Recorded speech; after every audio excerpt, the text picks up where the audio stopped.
What happened to me was this issue of censorship and free speech. You've had a taste of this by being removed from Twitter, which was a great platform for you. You were very popular on it, and you were very entertaining on it, depending on your viewpoint. Yeah. I liked you on it. I miss you on it.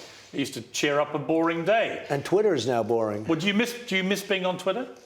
So I'm doing my own platform. I think it's going to be very big. I think it's going to be very successful. We'll see. But we need a voice.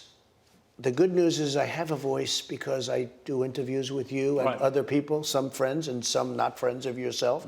Some you know very well, right? And some you respect a lot and some you don't. Yeah. But I'm able to get my voice out. But Twitter, what they're doing is really horrible. Well, there are two things they did, which I think are really contentious. One, they've continued to ban you from the platform, but they allow Vladimir Putin to have a Twitter account. They allow the supreme leader of Iran to have a Twitter account. They allow a number of Taliban leaders to have a Twitter account. I don't see how they can square off allowing those people to have their platform, you know why? But not a former president of the United States. Do you know why? Because they're sick. They're mentally ill. I really believe that. They're sick people. And our country is going to hell. Right now, our country is going to hell. We have people, we have an invasion at the southern border and beyond, but we have an invasion coming in. This is bigger than any army is coming in. And it's not 2 million people. I believe it's 10 or 12 million people a year. At the end of Biden's term, I think you'll have 30 to 40 to 50 million people will have come into our country.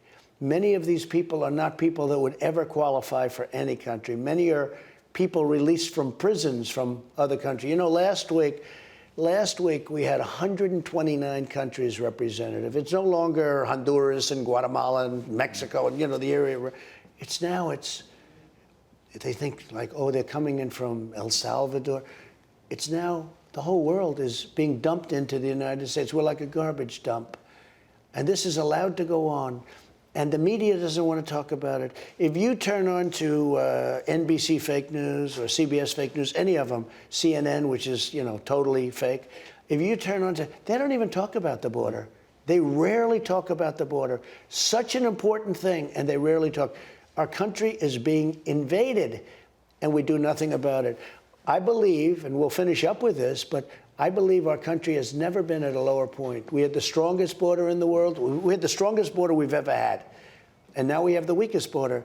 We had the best economy, and now we have inflation that's destroying. You know, inflation, if you're like in real estate, like I am and was, if you're in real estate, inflation is a wonderful thing until everything explodes. Here's the big